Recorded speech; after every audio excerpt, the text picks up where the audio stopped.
भगवान प्रकट हुए, मैया ने बड़ा दिव्यता के साथ स्तुति किया। तुरंत इनका यज्ञोपवीत संस्कार हुआ है। यज्ञोपवीत संस्कार होने के बाद ये भिक्षा लेने के लिए गए। भिक्षा लेकर मैया के पास पहले गए तो मैया ने भिक्षा दिया, ले जा करके गुरु जी को दिया। गुरु जी ने कहा कि ये ऐसी भिक्षा हमें नहीं चाहिए। कैसी भिक्षा चाहिए? बोले हमें त्रिलोकी की भिक्षा चाहिए, जाओ त्रिलोकी का भिक्षा लेकर आओ। बोले महाराज वो कैसे? बोले बलि इस समय नर्मदा नदी के किनारे यज्ञ कर रहा है, और यज्ञ कर रहा है और उसी से आपको जो है भिक्षा लेके आना है। यारे आज भगवान ने छोटा सा कुसा का आसन लिए हैं, डंडा भी लिए हैं, छत्र लिए हैं, और उसी प्रकार जैसा पैर है उसी प्रकार के खड़ाऊं पादुका पहने हैं। भगवान चल पड़े बलि के पास। बलि के यज्ञ के कुछ दूर ही थे, तब तक बलि को लगा कि ओहो, कि लग रहा है कि मेरे घर स्वयं सूर्य नारायण बाल स्वरूप में आ रहे हैं। बलि स्वयं खड़े हो गए, और जैसे खड़े हुए तब तक स्वयं जो है उनके पास आए हैं। जैसे पास आए तो स्वागत किया है कि स्वागतम ते नमस्तुभ्यं ब्रह्मन् किं करवाणि ते ब्रह्मर्षीणां तपः साक्षान् मन्यते त्वार्य वपुर्धरम्। स्वागतम सुस्वागतम। महाराज आप कौन हैं? कहां से आ रहे हैं? मैं ब्रह्मचारी हूं। मैं हिमालय में तपस्या कर रहा था, लेकिन तुम्हारे यज्ञ को देखा कि सोचा थोड़ा तुम्हारे यज्ञ को भी देख लें। बलि जब इस वचन को सुना आह्लादित हो गया। मैं संत तो बहुत देखा, लेकिन ऐसे संत महाराज हमने नहीं देखा है। महाराज मेरे यज्ञ में पधारिए, मेरे यज्ञ को पावन करिए। महाराज आप जैसे संत मिलने वाले नहीं हैं। बड़ा ही उत्साह भरा बलि वामन भगवान यज्ञ के अंदर गए हैं। यज्ञ के अंदर गए, सारी चर्चा करी है, और बार बार अपने को सराहना कर रहे हैं कि महाराज आपके दर्शन मात्र से हमारा कुल पावन हो गया, हमारे जितने पूर्वज हैं वो सब पावन हो गए। महाराज बड़ी कृपा है आपकी। लेकिन महाराज मेरे पास अगर कोई भी आता है ना तो मैं उसको दान देता हूं, मेरा नियम है। वामन भगवान कहते हैं तुम्हारा नियम है दान देना, लेकिन मेरा भी तो नियम है नहीं लेना। तुम देना चाहते हो और मेरा स्वभाव है मैं किसी से लेता नहीं हूं। नहीं महाराज कुछ तो ले लीजिए, महाराज कुछ तो ले लीजिए मेरे तरफ से। बोले नहीं नहीं मैं लेता नहीं हूं, मेरा नियम बिगड़ जाएगा अगर ले लूंगा तो। बलि ने कहा कि आप ले लेंगे तो आपका नियम बदल जाएगा, और मैं नहीं दूंगा तो मेरा भी तो नियम बदल जाएगा। बहुत अनुनय विनय जब किया तो भगवान ने कहा चलो अगर देना चाहते हो तो मेरे पग से 3 पग पृथ्वी दान कर दो। 3 पग। बलि बड़ा हंसा। जैसा तुम बावन हो वैसे ही तुम्हारी बुद्धि भी बावनी है। अरे महाराज तुम थोड़े के लिए बात कर रहे हो। अरे महाराज गाम कांचनम गुणबद्धामुष्टम तत्रात्रयेमा विप्रकन्या। हे महाराज आप जितना इच्छा करें उतना गौ ले सकते हैं। हे महाराज आप चाहें तो अगर आपका विवाह नहीं हुआ हो तो विप्र कन्या यानी कि उसी प्रकार तुम जैसे हो उसी साइज के कन्याओं की व्यवस्था करके मैं आपका विवाह करा दूं। महाराज आप कहिए तो जितनी हाथियों को मांगे मैं उसमें उतनी गजान हुआ उतनी हाथियों को दे दूं, जितने रथ को मांगिए उतने मैं रथ को दे दूं। वामन भगवान ने कहा कि तुम अगर दान की बात करो तो कोई बड़ी बात नहीं है। अरे तुम्हारे पूर्वज में बहुत बड़े बड़े दानी हुए हैं। हिरणाक्ष को देखो, हिरणाकश्यपु तुम्हारे पूर्वज थे। हिरणाकश्यपु के पुत्र ये प्रहलाद जी थे, प्रहलाद के पुत्र विरोचन हैं, और विरोचन के पुत्र तुम बलि। तुम अपने दान के विषय में बखान करो तो ये बहुत छोटी बात है। तुम्हारे पूर्वजों को मैं जानता हूं। अब तो बलि का और श्रद्धा बढ़ गया। ओहो, मेरे पूर्वजों तक ये छोटा 52 अंगुल का और मेरे पूर्वजों तक का पूरा नाम रख रहा है, और श्रद्धा बढ़ गई। महाराज अब तो आपको लेना ही पड़ेगा। बोले भगवान ने कहा ठीक है, ऐसा करो 3 पग पृथ्वी चाहिए तो उसका संकल्प लो। बोले महाराज 3 पग पृथ्वी के लिए संकल्प, एक तो इतनी आप मांग रहे हो उतने में आपका आसन स्वयं नहीं बिछेगा, और इतनी पृथ्वी के लिए आप संकल्प। बोले बिना संकल्प का मैं नहीं लेता हूं, क्योंकि संकल्प क्या होता है, पूरा रजिस्ट्रेशन। देखे होंगे आप तीर्थ में जाएंगे तो पंडा क्या कहता है, महाराज अभी मत देना, संकल्प तो ले लो। संकल्प का मतलब बोले देना ही पड़ेगा। संकल्प करने के बाद व्यक्ति उसको रखता नहीं है, दे देता है। अगर रख लेगा रोज बढ़ता है, रोज बढ़ेगा। इसलिए संकल्प कराने के बाद रखना नहीं चाहिए बार बार जो है। जब संकल्प पर ज्यादा जोड़ होने लगा तो गुरुजी ने दूर से देखा कि भाई ये कौन है कि इतना संकल्प पर जोड़ दे रहा है।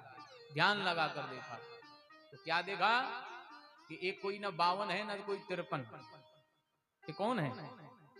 बोले ए सबई रोचने साक्षात भगवान विष्णुरव्यय कश्यपा अदितेर जातो देवानाम कार्य साधक।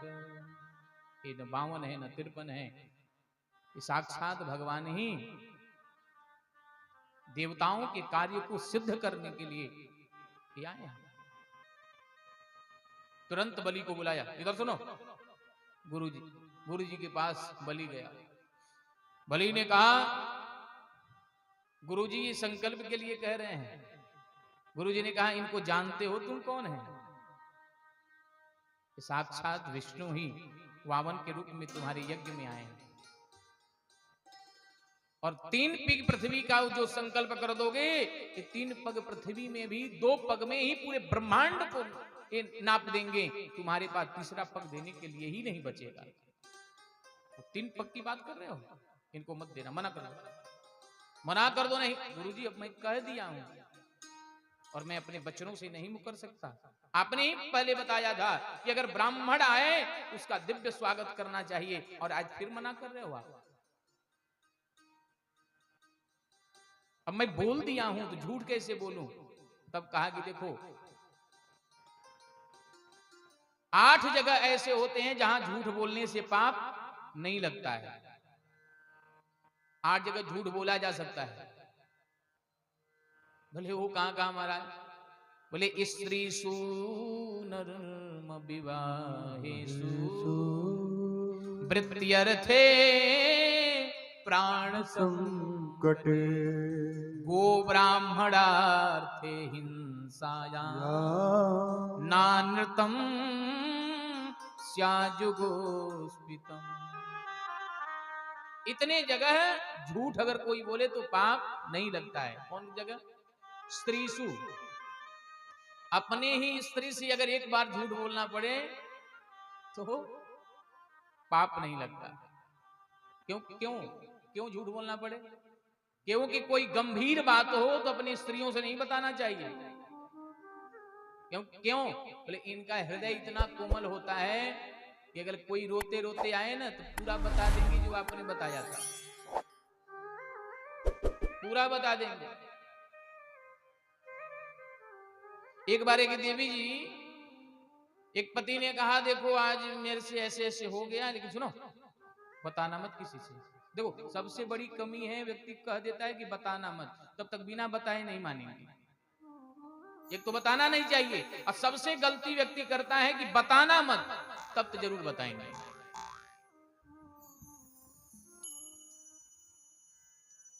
ये जानते हैं श्राप मिला है,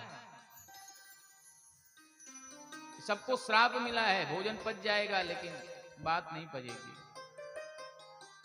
एक बार क्या हुआ, जब युधिष्ठिर जी महाराज अपने पूरे वंशजों को पिंडदान कर रहे थे, पिंडदान कर रहे थे, उसी में कुंती आ गई। कुंती ने कहा बेटा ऐसा करना, एक पिंडदान कर्ण को भी दे देना। युधिष्ठिर जी महाराज भड़क गए, अरे हमारी जाति का नहीं,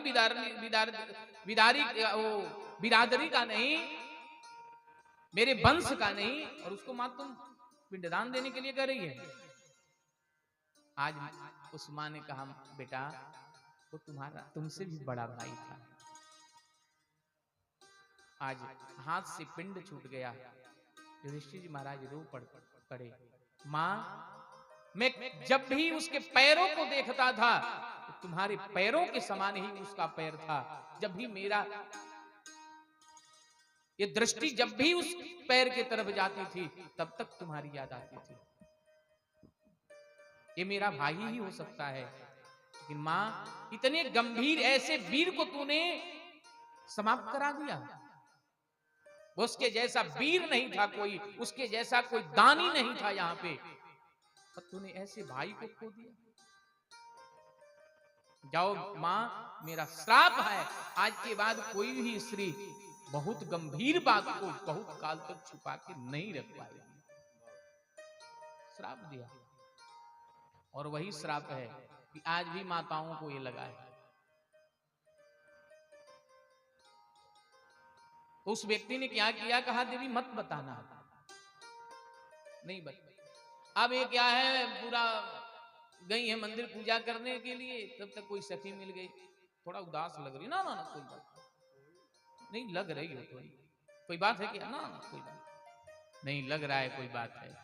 अब क्या बताएं सखी, अब देखो ऐसा ऐसा मेरे पतिदेव गए थे और ऐसा ऐसा करके चले आए, लेकिन देवी उन्होंने कहा था किसी से बता, अब तुम मत बता। अरे मेरा स्वभाव ही नहीं है ऐसा, मैं क्यों बताऊं,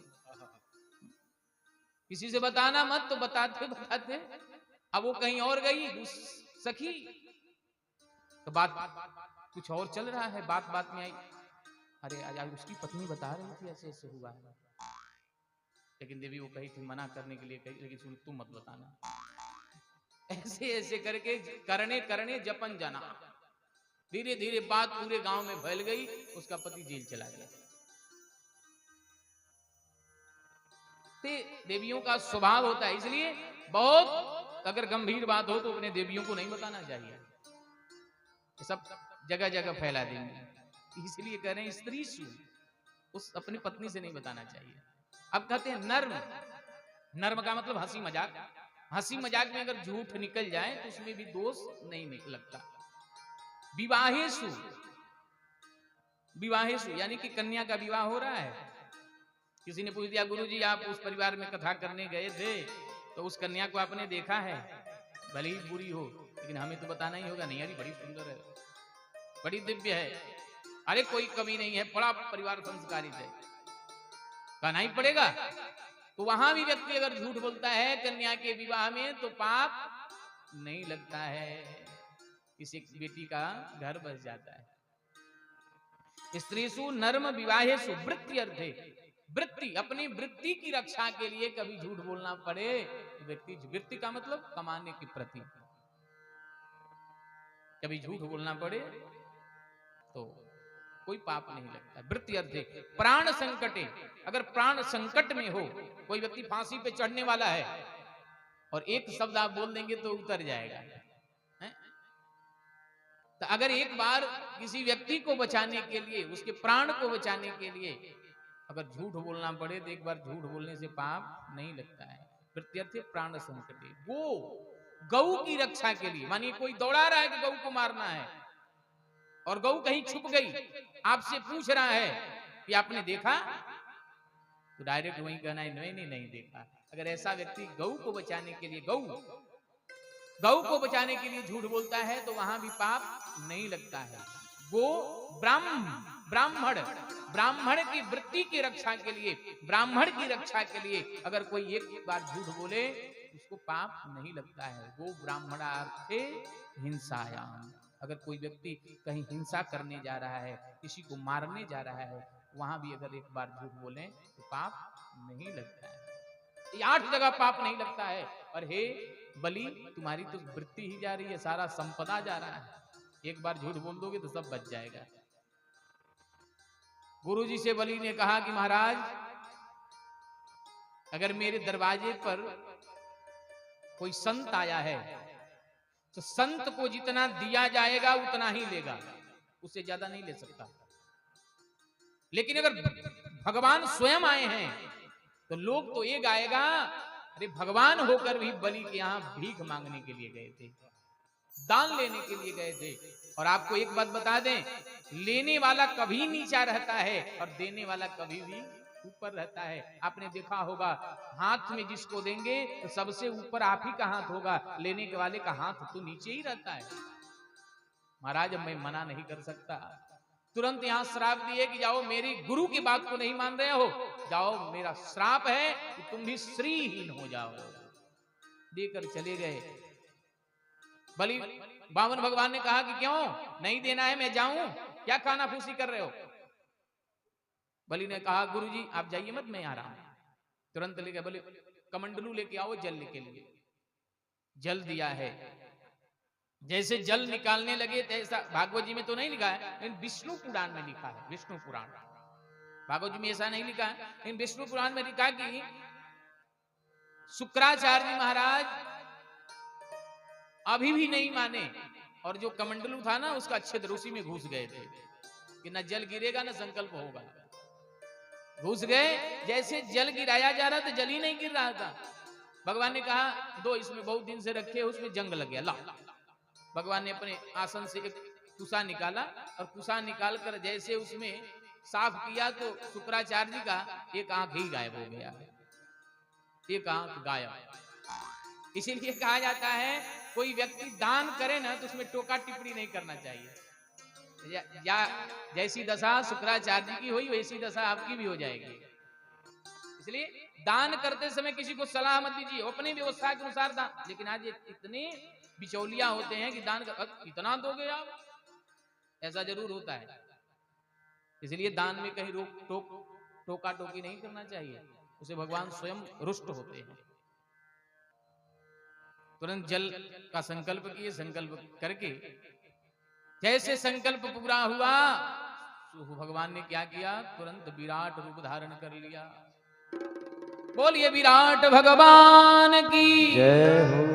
विराट रूप धारण कर लिया है। और जैसे विराट रूप धारण करके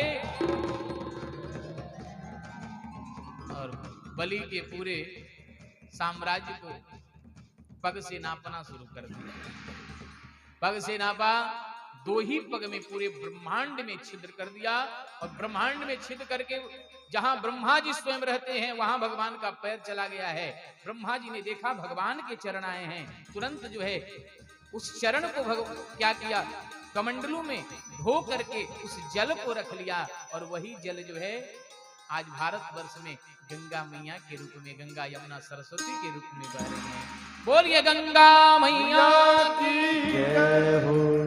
इस रूप में जब नाप लिया तो भगवान ने तुरंत वृक्षराज जामवंत जी को आदेश दिया, सुनिए ये अपराधी है, इसका जितनी जायदाद जितनी जमीन थी वो 2 ही पग थी और ये 3 पग दान दे दिया, इसको बांध दीजिए। तुरंत जो है बांध दिया है। बलि ने पूछा प्रभु आपने हमें क्यों बांधा, हमने तो आपको दान दिया है। बोले तूने 3 पग दिया था लेकिन 2 ही पग हो पाया, अब बताओ तीसरा पैर कहां रखें। बलि ने बड़ा सुंदर बात कहा, प्रभु ये बताइए धन बड़ा होता है कि धन का मालिक, धन बड़ा होता है कि धन का मालिक। भगवान ने कहा धन का मालिक। बलि ने कहा केवल आपने मेरे धन को नापा है, मालिक तो भी बचा है। बोले तो क्या करें? बोले पदम तृतीयम पुरुष समेनिजम। हे प्रभु, तीसरा पैर उठाकर मेरे सर पे रख दीजिए। भगवान बड़े प्रसन्न हुए। भगवान ने सर पे अपने पैर को रखा। और प्यारे, बड़ी आज भगवान कहे बलि, मैं तो आया था तुमको हराने के लिए, लेकिन मैं स्वयं हार गया। बलि, अब तुम क्या चाहते हो? बोले प्रभु कुछ नहीं चाहता, एक आशीर्वाद चाहता हूं। क्या? कि प्रभु आपका दर्शन मैं हमेशा पाता रहूं। जब भी महल में घुसूं तब आपका दर्शन हो, और जब महल से निकलूं तब दर्शन हो। गदा पानी अवस्थितम, उसी प्रकार गदा पानी लेकर आप मेरे दरवाजे पे खड़े रहे। भगवान ने कहा इसका मतलब तुम्हारे नौकर बनना पड़ेगा। बोले प्रभु हमने तो अब मांग लिया। भगवान ने कहा ठीक है। बलि को कहा देखो तुम्हारे लिए मैंने एक सूतल लोक बनाया है, उस सूतल लोक के तुम राजा रहोगे, और मैं वहां पे जब भी तुम बाहर निकलोगे अंदर आओगे तो हम तुमको दर्शन देंगे। वो अपना राज्य करने लगा। भगवान दिन रात जो है दरवाजे पर खड़े रहे। नारद जी एक बार जो है लक्ष्मी मैया के पास गए। लक्ष्मी मैया, अब आपके स्वामी जी आने वाले नहीं हैं। बोले क्यों? बोले नौकरी ढूंढ लिया है विदेश में, अब वो नहीं आएंगे। सारी व्यवस्था बताई। आज श्रावण का महीना है, और श्रावण के महीने में रक्षाबंधन का समय आया। रक्षाबंधन के समय में राजा शिकार खेलने के लिए गए थे, और इधर देवी आकर के लक्ष्मी मैया वेश को बदल करके रो रही थी। और जैसे रोई तो वहां पे बलि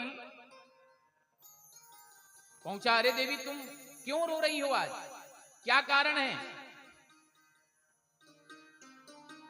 बोले देखो अब सबके भाई हैं, हमारे भाई है नहीं, रो नहीं तो और क्या करूं। बलि ने कहा कोई बात नहीं है, हम हैं ना तुम्हारे भाई, चलो मेरे घर। सबको अपने घर लेकर के गए। और जैसे घर लेकर गए हैं, और घर लेकर जाते ही कहा देवी दरवाजे पर उतरे, और दरवाजे पर उतरे जैसे बलि प्रवेश करने लगा, तब तक जो है भगवान ने देखा देवी हम पहले ही से यहाँ बंधे हुए थे, तुम क्यों आ गई? इशारा इशारा से कहा कि चुपचाप रहिए, आप ही को छुड़ाने के लिए आई हैं।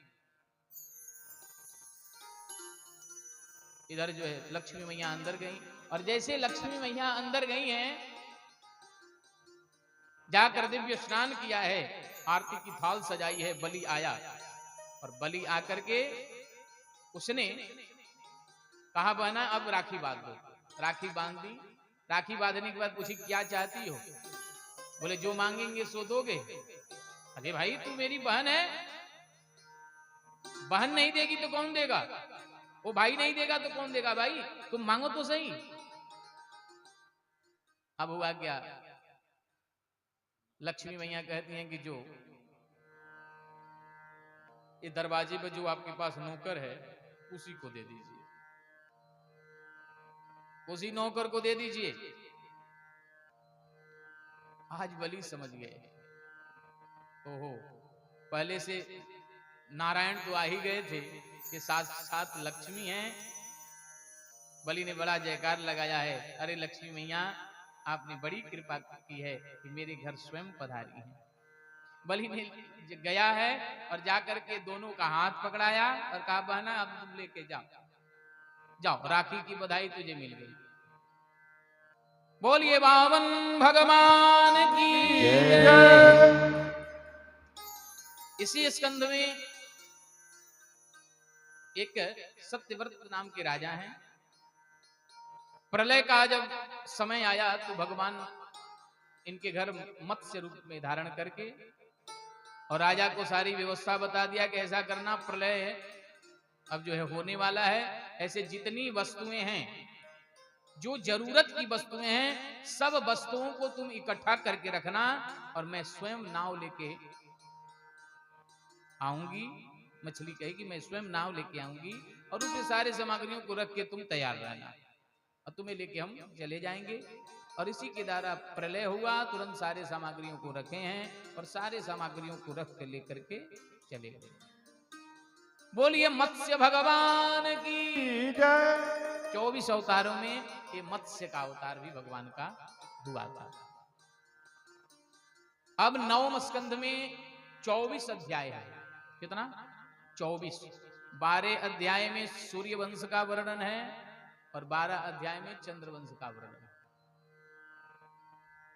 सूर्य वंश में मेरे राम जी आए हैं, लेकिन आइए प्रवेश करते समय कुछ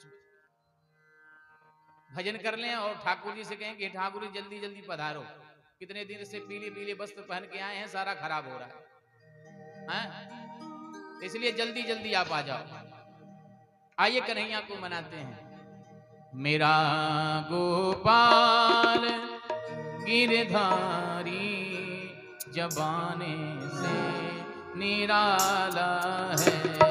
मेरा गोपाल गिरधारी जमाने से निराला है। मेरा गोपाल गिरधारी जबाने से निराला है। मेरा गोपाल गिरधारी जबाने से निराला है। रंगीला है रसीला है, जय हो। न गोरा है न काला है। रंगीला है रसीला है, न गोरा है न काला है। रंगीला है रसीला है, न गोरा है न काला है। रंगीला है रसीला है, न गोरा है न काला है। मेरा गोपाल प्यारे गिरधारी, मेरा गोपाल गिरधारी जबाने से निराला है। मेरा गोपाल गिरधारी जमाने से निराला है। सभी गाएं।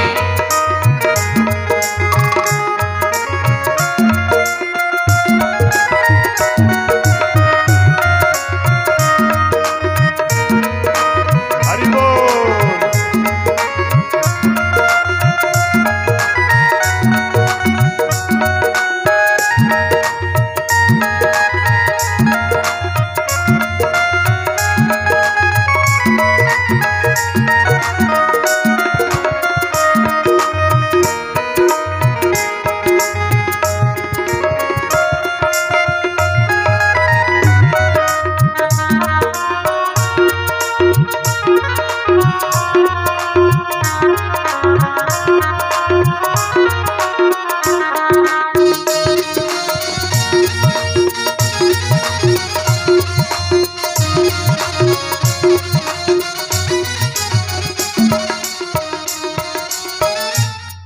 कभी सपनों में आ जाना, कभी रूपों से हो जाना।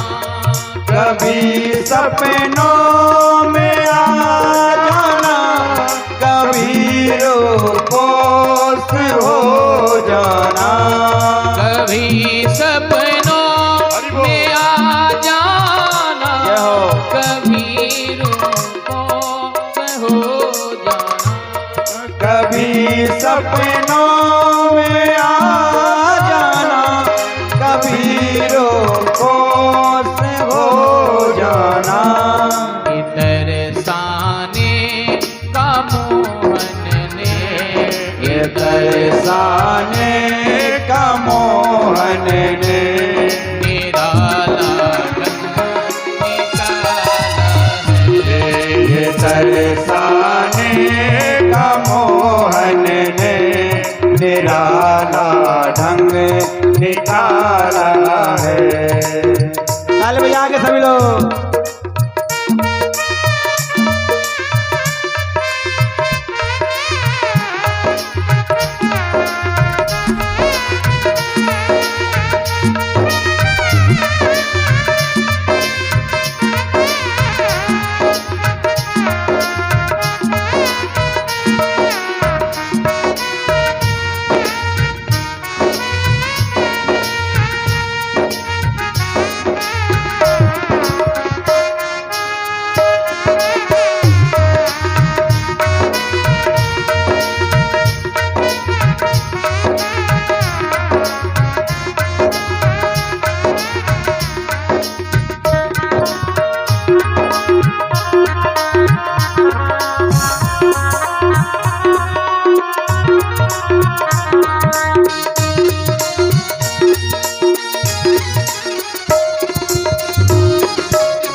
कभी उखल में बंध जाना, कभी वानों में जा खेले। कभी उकल से बंध जाना, कभी वानों के साथ खेले। कभी उखल में बंध जाना, कभी वानों में जा खेले। कभी उकल से बंध जाना, कभी वानों से जा खेले। तुम्हारी बाल लीला ने, यार तुम्हारी बाल लीला ने अजब धोखे में डाला है। तुम्हारी बाल लीला ने अजब धोखे में डाला है।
कभी ओ मुस्कुराता है, कभी वो रूठ जाता है। कभी वो मुस्कुराता है, कभी वो रूठ जाता है। कभी वो मुस्कुराता है, कभी वो रूठ जाता है। कभी वो मुस्कुराता है, कभी वो रूठ जाता है। इसी दर्शन के खातिर तो, इसी दर्शन के खातिर तो बड़े नाजों से पाला है। इसी दर्शन के खातिर तो बड़े नाजों से पाला है। इसी दर्शन के खातिर तो बड़े नाजों से पाला है। इसी दर्शन के खातिर तो बड़े नाजों से पाला है।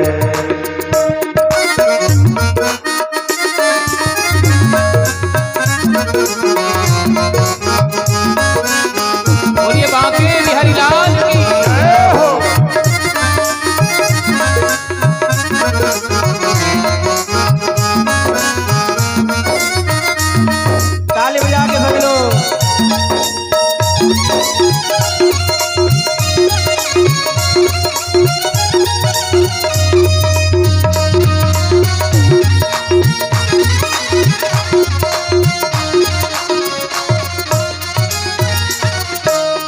तुम्हें भूलना अगर चाहूं मगर भूला नहीं जाता। तुम्हें भूलना अगर चाहूं तुम्हें भूला नहीं जाता। तुम्हें भूलना अगर चाहूं यार मगर भूला नहीं जाता। तुम्हें भूलना अगर चाहूं मगर भूला नहीं जाता। तुम्हारी सांवरी सूरत तुम्हारी सावरे सूरत अजब जादू सा डाला है। तुम्हारी सावली सूरत अजब जादू सा डाला है। तुम्हारी सांवरी सूरत हरि बोल। अजब जादू सा डाला है। मेरा गोपाल गिरधारी जमाने से निराला है।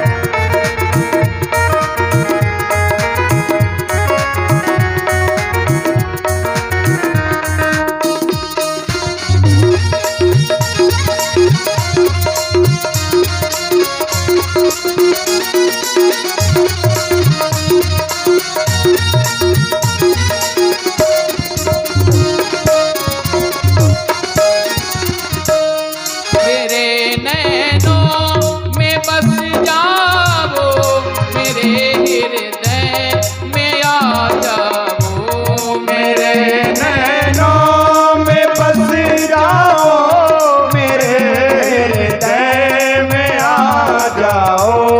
मेरे नैनों में बस प्यार। जाओ मेरे हृदय में आ जाओ। मेरे नैनों में बस जाओ मेरे हृदय में आ जाओ। मेरे मोहन हरि के बोल। मंदिर मेरे मोहन मन मंदिर तुम्हारा देखा वाला है। मेरे मन हे मन मोहन तुम्हारा देखा वाला है। मेरा गोपाल गिरधारी जमाने से निराला है। मेरा गोपाल गिरधारी जमाने से निराला है। रंगीला है रसीला है न गोरा है न काला है।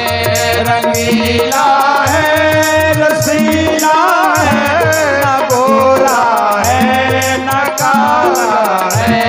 मेरा गोविंद गिरधारी जबाने से निराला है। मेरा गोपाल गिरधारी जमाने से निराला है। जमाने से निराला है। जमाने से निराला है। बोलिए बांके बिहारी लाल श्री ठाकुर जी महाराज बस आप 15 से 20 मिनट समय दीजिए, अभी कन्हैया आ जाएगा। 9वें स्कंध में मैंने कहा 24 अध्याय है। 24 अध्यायों में 12 अध्याय में सूर्य वंश का वर्णन है और 12 अध्याय में चंद्र वंश का वर्णन है। जैसे जैसे मनमंत्र बदलते हैं उसी के अनुसार भगवान भी जन्म लेते हैं। मनमंताराणि सर्वाणि त्युक्तानि श्रुतानि मे वीर्ययन्य वीर्यस्य हरेस्तम कृतानि च। कहते हैं नारायण के पुत्र ब्रह्मा हुए और ब्रह्मा के पुत्र मरीचि और मरीचि के पुत्र कश्यप हुए, कश्यप के पुत्र सूर्य यानी कि विवस्वान और विवस्वान सूर्य के पुत्र वैवस्वत मनु हुए और वैवस्वत मनु के पुत्र नभग हुए, नभग और नभग के पुत्र नाभाग हुए और नाभाग के पुत्र ही अम्बरीश हुए। अम्बरीश जी महाराज बहुत ही भगवान के भक्त थे। एक बार क्या हुआ कि अम्बरीश जी महाराज भगवान की बड़ी दिव्यता से सेवा करते थे।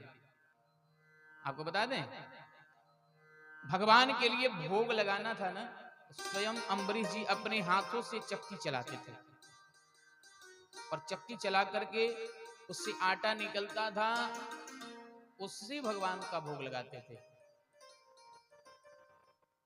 एक दिन क्या हुआ कि एक दिन चक्की चला रहे थे, तब तक इतनी परिश्रांत हो गए। परिश्रांत होने के कारण भगवान पीछे से इनको दुपट्टा अपना जल रहे थे। जब मंद सुगंध हवा देखे कि भाई ये हवा कहां से आ रही है, पीछे मुड़ कर देखे तो भगवान उनको दुपट्टा से हवा दे रहे थे। तुरंत चरणों में गिर पड़े, प्रभु ये क्या कर रहे हैं। आज भगवान ने कहा कि जब भक्त मेरे लिए इतना परिश्रम कर सकता है तो क्या मैं उसको पंखा नहीं झल सकता। और उसी समय भगवान ने एक चक्र दिया, कहा कि अम्बरीश जब भी तुम्हें इस चक्र की आवश्यकता पड़े ये चक्र हमेशा तुम्हारे साथ है। भगवान चले गए। एकादशी व्रत पर बड़ा ही विश्वास करते थे अम्बरीश जी महाराज। एक दिन की बात है, एकादशी व्रत किए थे और दूसरे दिन पारण करना था। तो कभी कभी एकादशी ऐसी होती है कि सुबह जल्दी से पारण करना होता है, क्योंकि तिथि क्षय होने के कारण पारण समय से करना होता है। अभी पारण करने ही जा रहे थे, तब तक क्या हुआ, दुर्वासा जी महाराज आ गए। अपनी पूरे मंडली को लेकर दुर्वासा जी स्वयं पहुंचे। दुर्वासा जी को देख करके अम्बरीश ने कहा कि महाराज अब जब आप ही आ गए हो तब एक साथ ही हम पहले आपका व्रत खोलवा लेंगे, फिर हम खोलेंगे, इसलिए महाराज आपका निमंत्रण है। दुर्वासा ऋषि ने कहा कि अभी हम स्नान ही नहीं किए हैं, संध्या वंदन नहीं किए हैं, इसलिए हम संध्या वंदन करने के लिए जा रहे हैं। तो दुर्वासा ने समय ज्यादा लगा दिए। इधर तिथि निकल रही थी।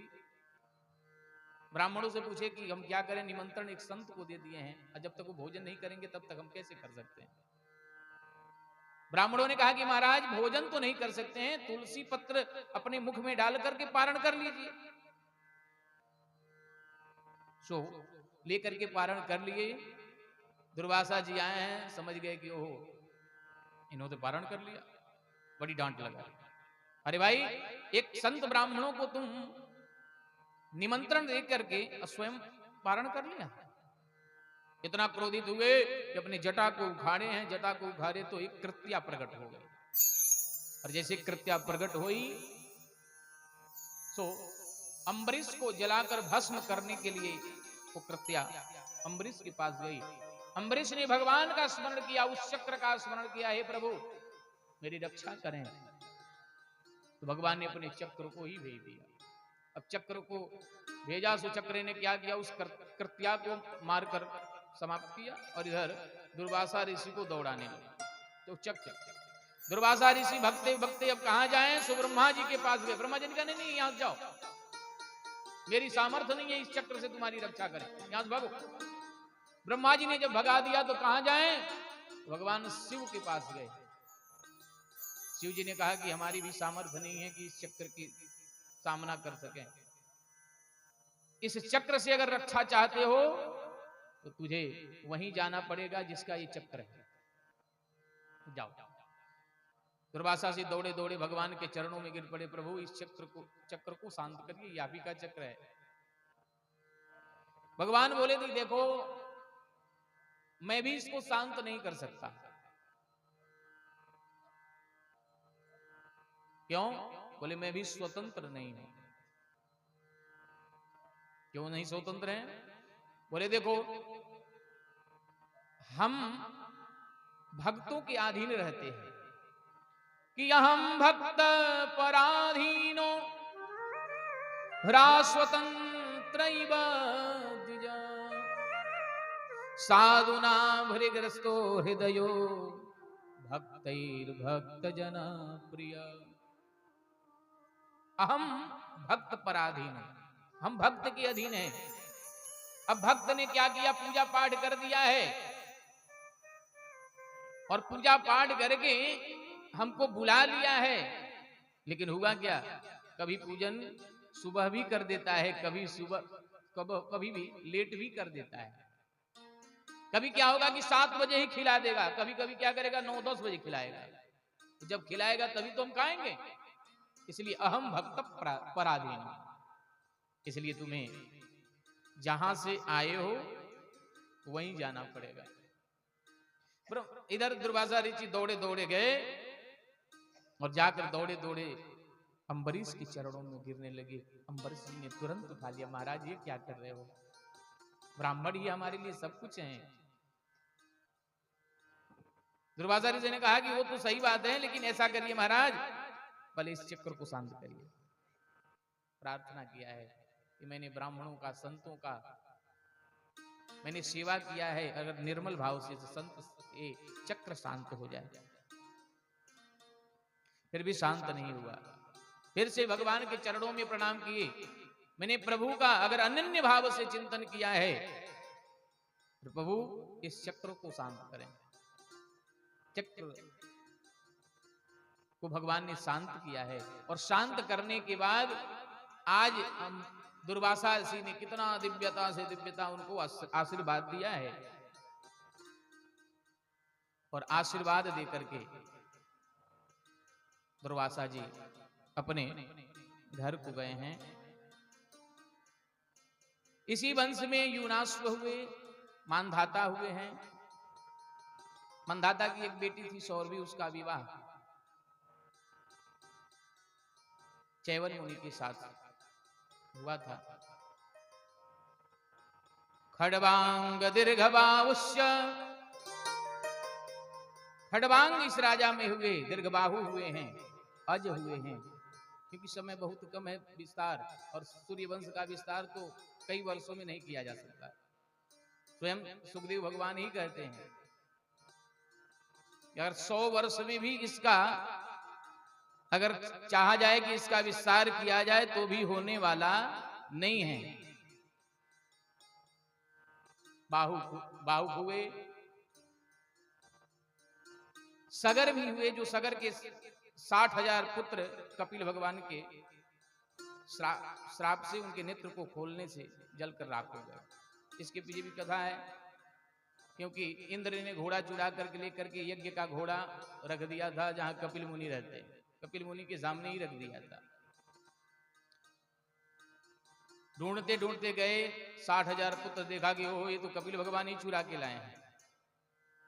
तो भला बुरा गाली बहुत सुनाना शुरू कर दिया।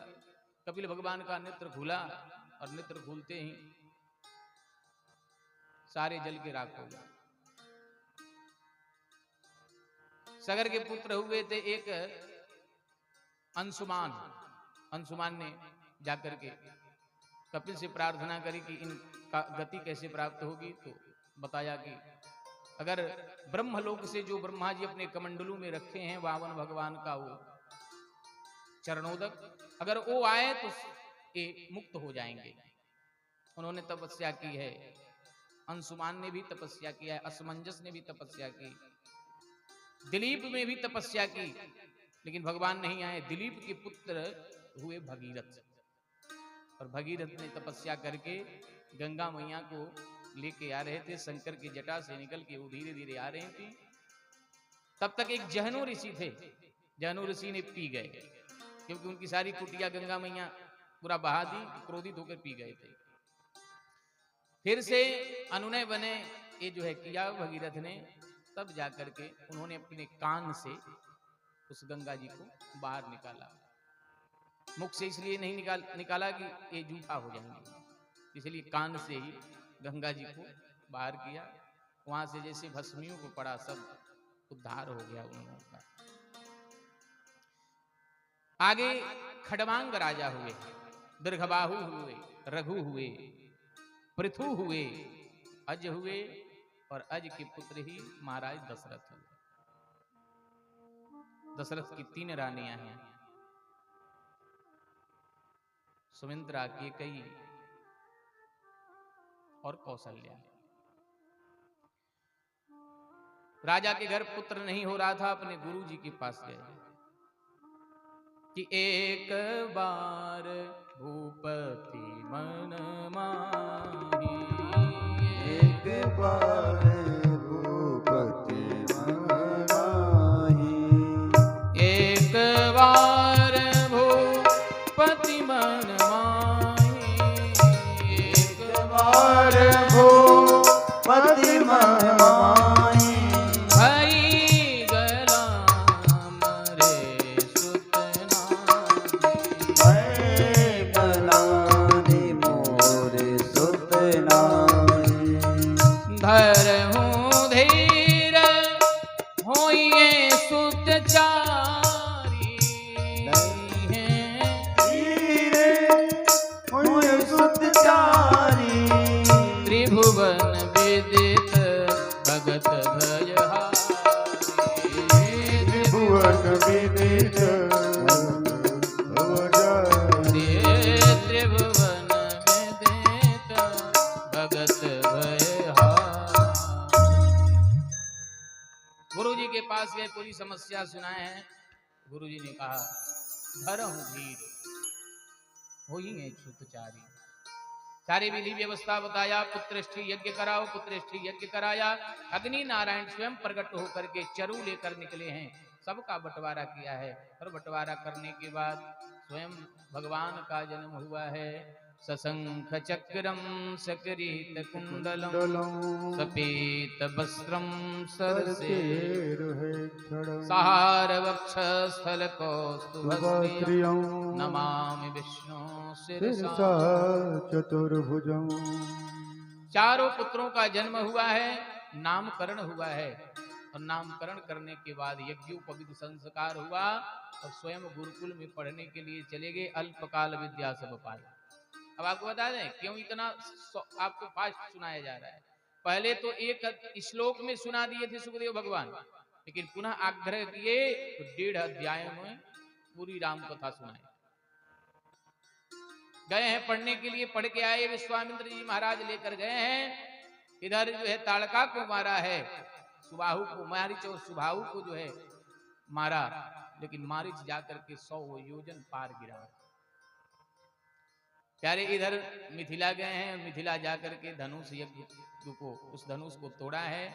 जानकी से विवाह हुआ है, तो जानकी से विवाह करके फिर घर आए हैं। कैकेयी ने वर मांगा है, वन में गए हैं, वन में जा करके राक्षस इत्यादियों को मारे हैं, रावण को भी मारे हैं। स्वयं अयोध्या फिर से लौट कर आए हैं, और स्वयं गद्दी पर बैठ के अपने राज्य को किए हैं। बोलिए राजा रामचंद्र भगवान की जय। ये सारी कथाओं को बड़ा संक्षिप्त उन्होंने सुनाया है। क्योंकि इसलिए सुनाया है, रामचरितमानस में देखिएगा,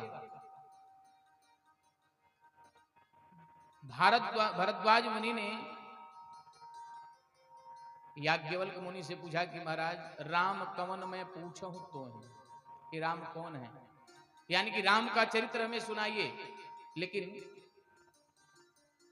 याज्ञवल्क्य मुनि ने क्या सुनाया, क्या सुनाया? शिव कथा सुनाया। राम कथा पूछ रहे हैं और शिव कथा सुना रहे हैं। पहले राम कथा में कौन सी कथा आती है? शिव कथा। और शिव कथा सुनाया फिर राम कथा सुनाया है। क्यों? जब तक शिव की कथा नहीं सुनेंगे जब तक राम कथा में प्रवेश मिलने वाला नहीं है। और जब तक राम कथा नहीं सुनेंगे तब तक कृष्ण चरित्र में प्रवेश मिलने वाला नहीं है। क्यों? राम की, कृष्ण की जो कथा है वो बड़ी विचित्र है। राम कथा परम पवित्र और कृष्ण कथा परम विचित्र। कृष्ण कथा में तभी प्रवेश पाएंगे जब राम की मर्यादा रूपी चश्मा अपने आंखों पे लगाएंगे। इसीलिए राम कथा थोड़ा संक्षिप्त रूप में इन्होंने सुनाया है। आइए राम जी के चरणों में प्रणाम करें और प्रणाम करके तुरंत कृष्ण चरित्र में पहुंचे। ज्यादा समय आपका नहीं लेंगे लेकिन सभी बैठे रहेंगे, सभी प्रेम पूर्वक बैठे। तेरे मर्जी का मैं हूं गुलाम, हो तेरे मर्जी का मैं हूं गुलाम। मेरे अलबेले राम, मेरे अलबेले राम, मेरे अलबेले राम, मेरे अलबेले राम। तेरी मर्जी का मैं हूँ गुलाम, तेरी मर्जी का मैं हूँ गुलाम। मेरे अलबेले राम, मेरे अलबेले राम, मेरे अलबेले राम, मेरे अलबेले राम।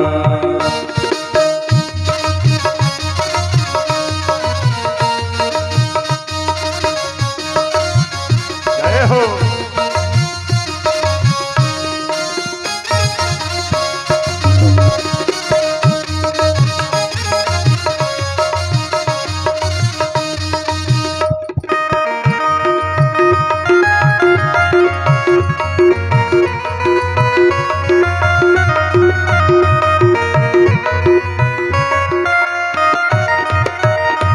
जो भी कराल मैं हूँ तुम पे निछावर, जो भी कराल मैं हूँ तुझ पे निछावर।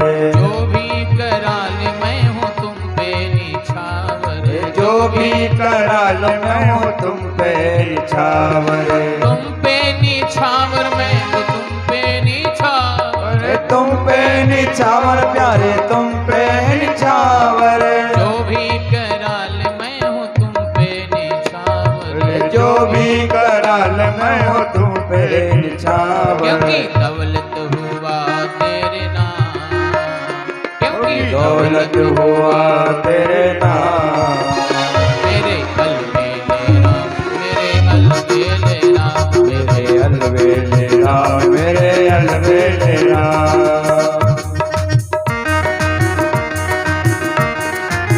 बोलिए राजा रामचंद्र भगवान की। जय हो।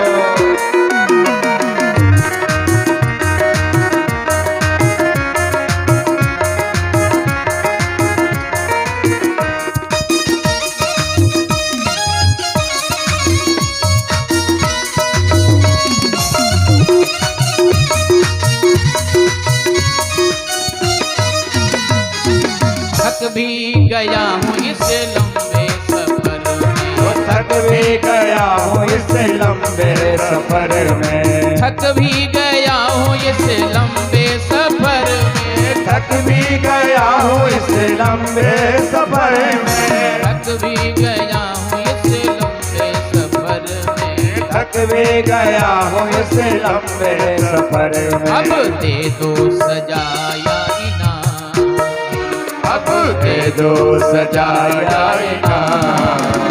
मेरे अलबेले राम, मेरे अलबेले राम, मेरे अलबेले राम, मेरे अलबेले राम। जय हो।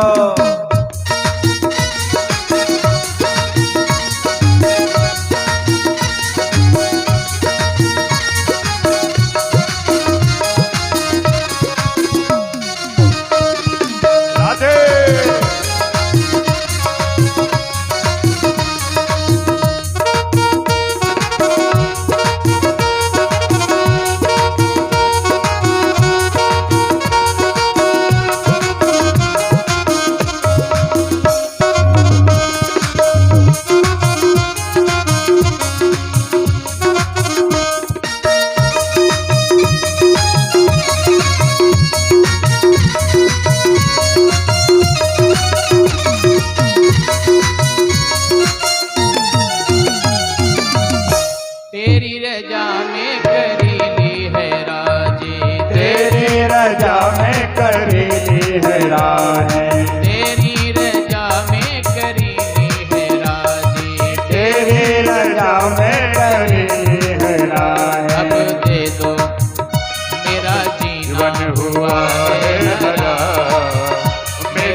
की जय। प्यारे चंद्रवंश प्रारंभ करते हैं। कहते हैं नारायण के नाभि कमल से ब्रह्मा हुए और ब्रह्मा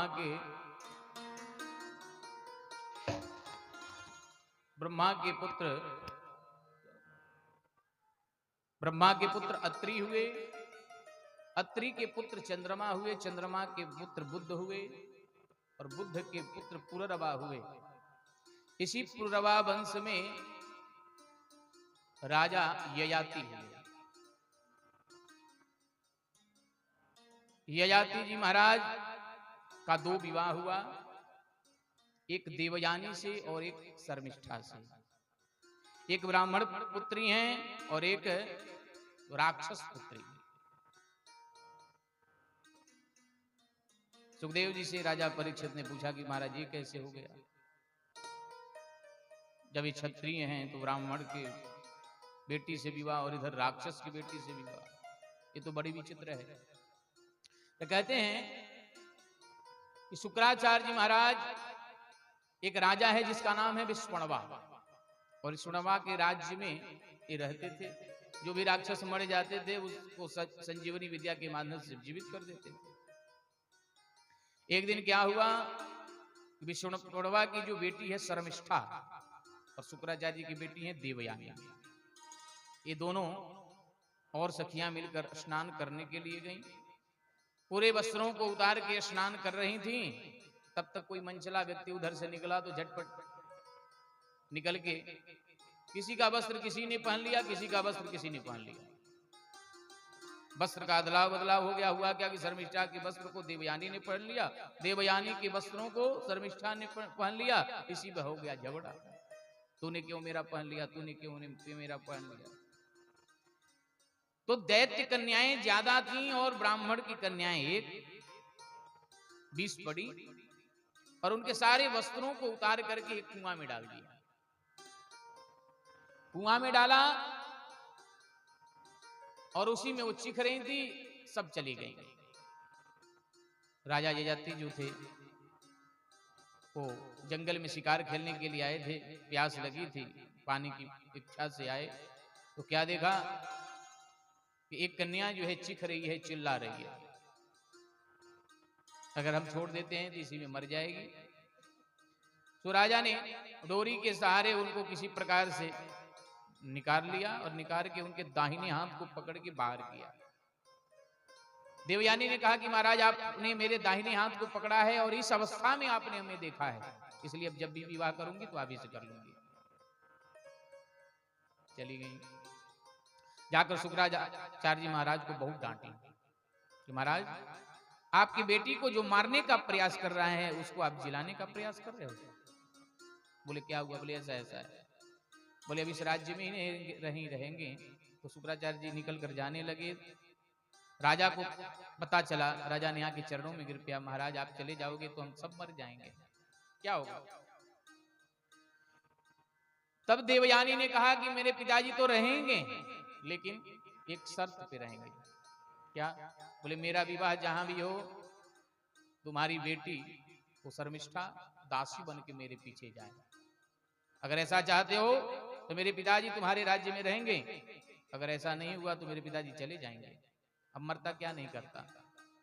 कहा महाराज कोई बात नहीं, आपकी देवी का विवाह, ये कन्या का विवाह जहां भी होगा मेरी बेटी दासी बन के जाएगी।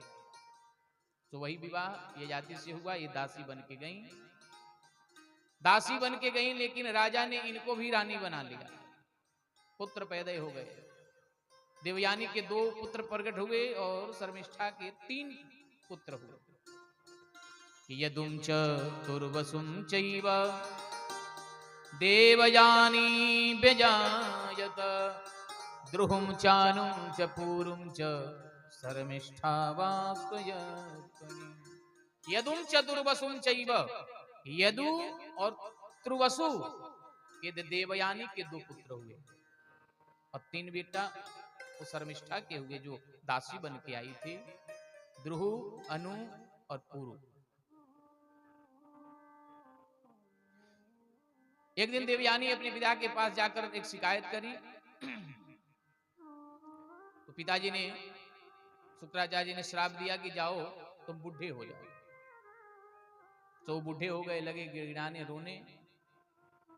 एक आशीर्वाद दिया कि जाओ तुमको आशीर्वाद देता हूं कि अपना बुढ़ापा किसी को देकर, किसी की जवानी लेकर अपने काम की उपभोग कर सकते हो, ऐसा कहा। ये गए दौड़े दौड़े थे, अपने बड़े बेटा से कह रहे हैं। कौन बड़ा बेटा है? यदु। यदु से कहा, हमारा यदु ऐसा करो तुम अपना जवानी हमें दे दो, बुढ़ापा तुम ले लो। मना कर दिया। दादी ये क्या कर रहे हैं? तब सीधे अपने छोटे पुत्र के पास, पुरु के पास गया और जाकर पुरु से कहा, तो कहा महाराज कोई दिक्कत नहीं, आप ले लो। तो पुरु ने अपना जवानी दे दिया, बुढ़ापा ले लिया।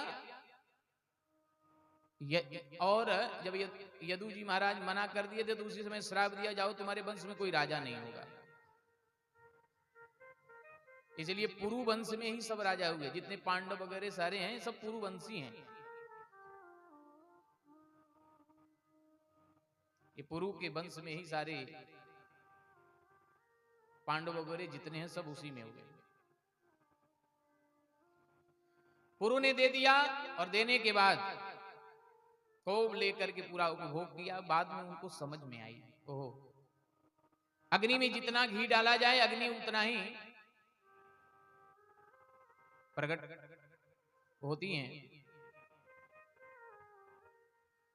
इसलिए अपने इंद्रियों पर काबू रखना चाहिए। और उन्हें नहीं बढ़िया शिक्षा दी। क्या शिक्षा दिया?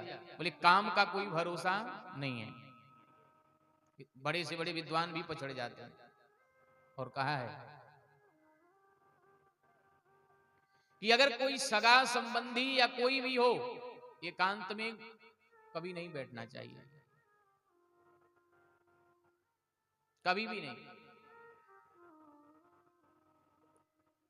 और ये भी बताया कौन कौन कि मात्रा स्वास्त्रा दुहित्रा वा नाविक्तो वासनो भवेत् बलवान इंद्रिय ग्रामो विद्वान समीपकर्षति।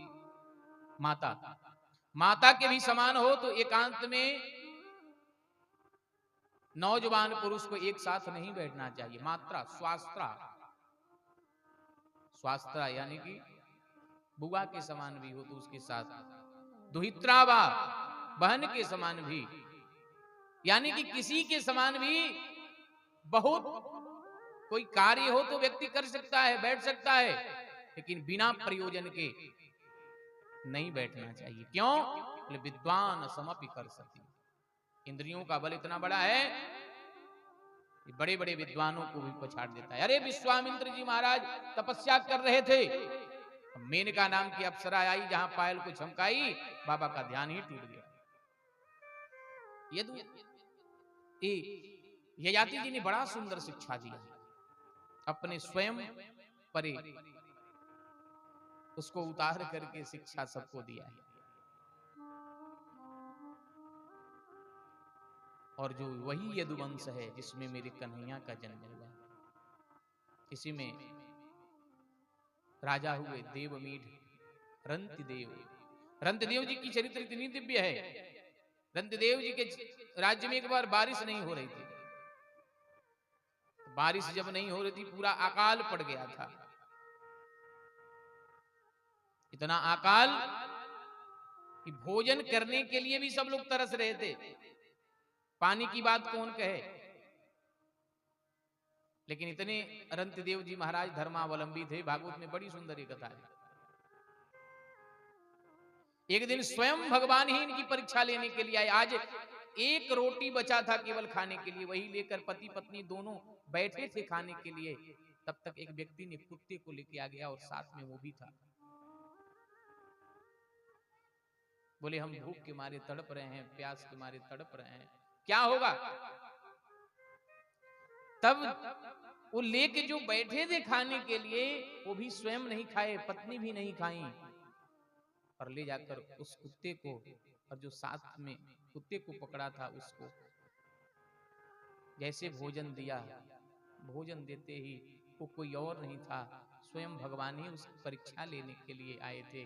और परीक्षा लेते ही भगवान ने कहा, धन्य है बेटा, तूने अपना भोजन त्याग कर, तू यही चाहता है कि मेरे इस क्षेत्र में जो भी लोग रहें वो कभी मरे नहीं। और प्यारे उस जल को दिया है, और उसी समय भगवान ने इतनी जोर से बारिश कराई, इतनी सारी व्यवस्था कराई कि सारा दिव्यता के साथ सब भर गया, सारी संपत्ति हो गई। ऐसे रंतदेव जी महाराज, ऐसे तो बड़ी दिव्य और कथा है इनकी, लेकिन समय कम की वजह से आदमी केवल आपको संकेत मात्र से सुना रहा है। इसी रंतदेव के आगे सूरसेन जी महाराज हुए। नवम स्कंद में बड़ी संक्षिप्त से कथा सुना रहे हैं, ये नहीं है विस्तार से नहीं सुना है। नवम स्कंद में कृष्ण चरित सुना रहे हैं, बड़ी फास्ट सुनाते जा रहे हैं कि ऐसे हुआ। सूरसेन हुए, सूरसेन के वसुदेव हुए। वसुदेव जी महाराज की 7 पत्नियां थी, पौरवी, रोहिणी, भद्रा, मदिरा, लोचना, इला, अंतिम देवकी। उन्हीं के घर देवकी के गर्भ से 8 पुत्र हुए,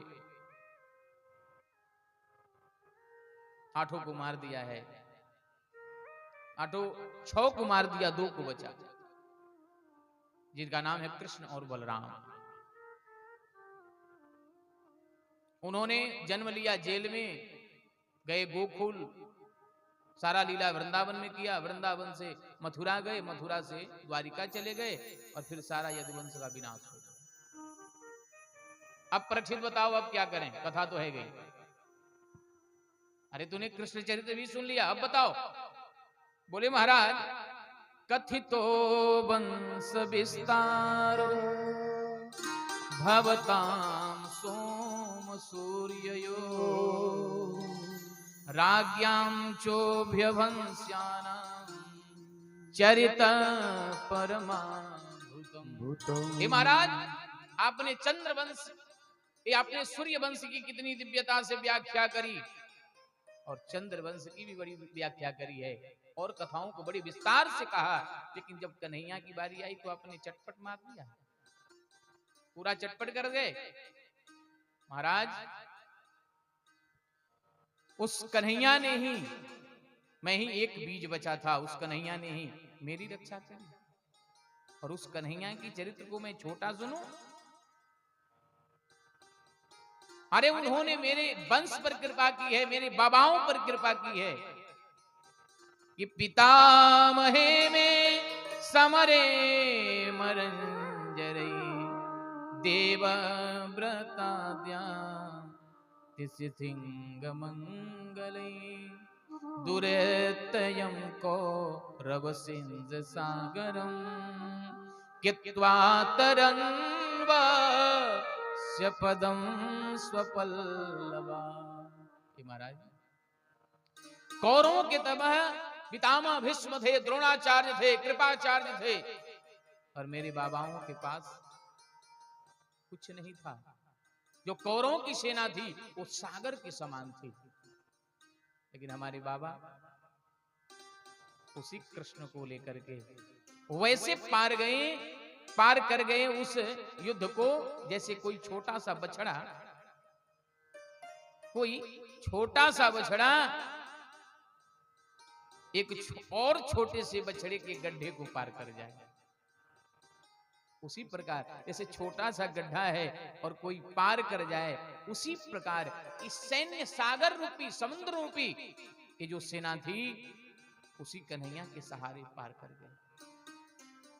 और मेरा देखिए महाराज, इधर द्रोणाचार्य का पुत्र तो मुझे स्वयं मार दिया था मां के गर्भ में, कि द्रोणस्य विपुलमिष्टमिदं मदंगम संतान बीजम कुरु पांडवानां जुगोपकुक्षी गतयात चक्रो मातुष्यमेय शरणं गताया। उस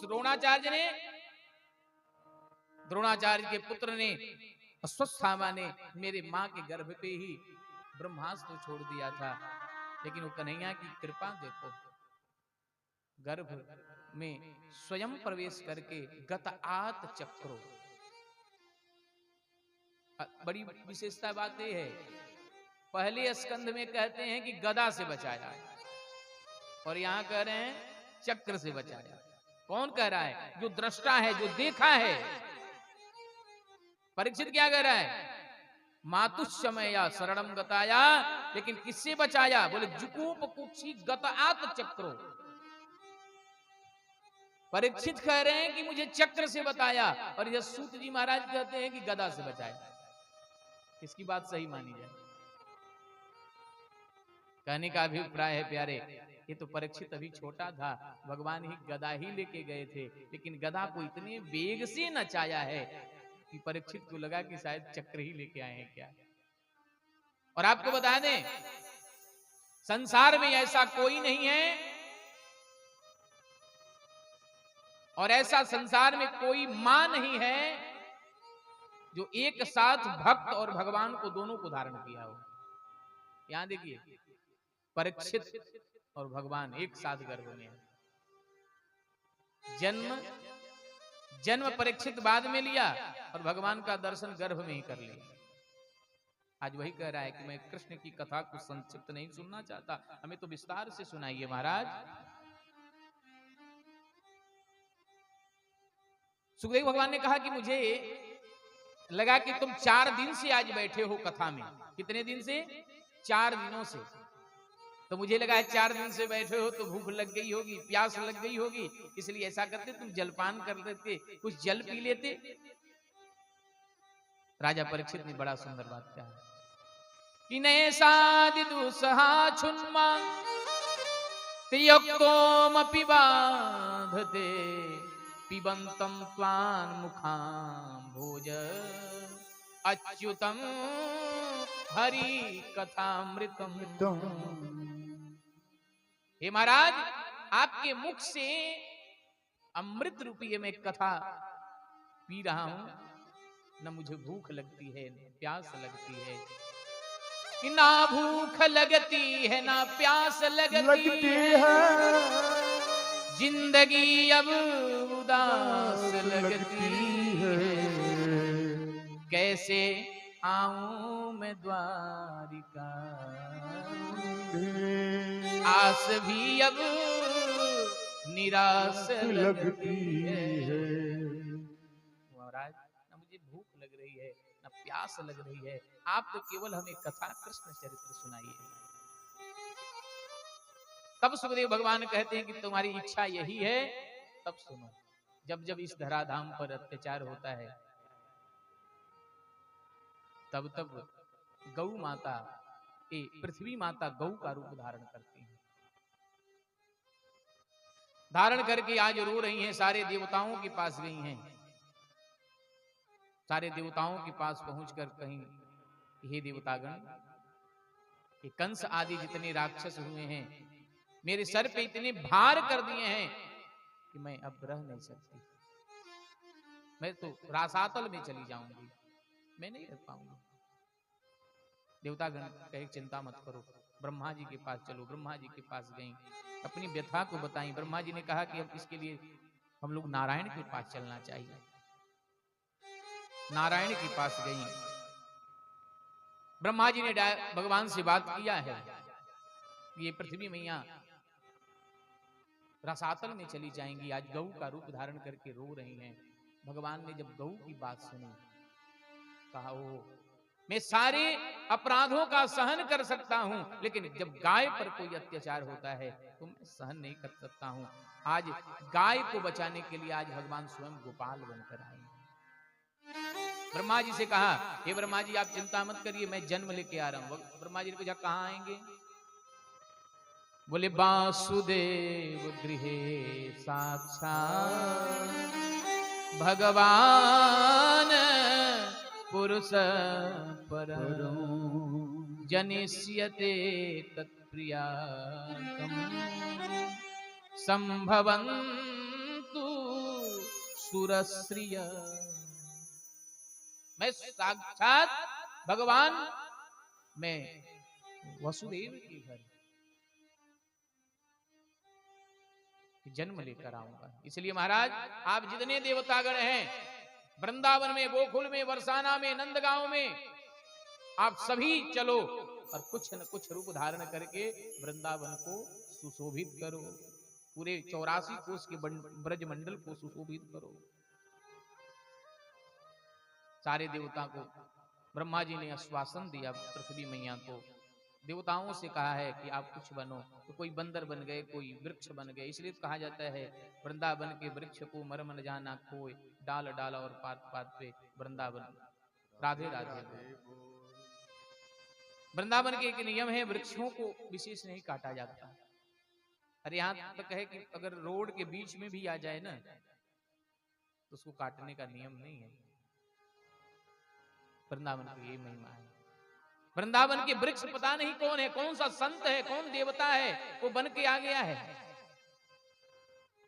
उद्धव जी कहते हैं ना कि अगर वृंदावन को कुछ बनाना तो तृण बना देना, घास बना देना, पत्ता बना देना, चींटी बना देना, चेटा बना देना, बनाना हो तो वृंदावन का कुछ भी बना देना।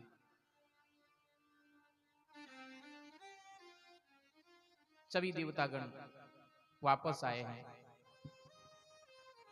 एक मथुरा के राजा हैं जिनका नाम है उग्रसेन, उनकी पत्नी का कोई बेटा नहीं हो रहा था तो पुत्रष्टि यज्ञ करवाया है।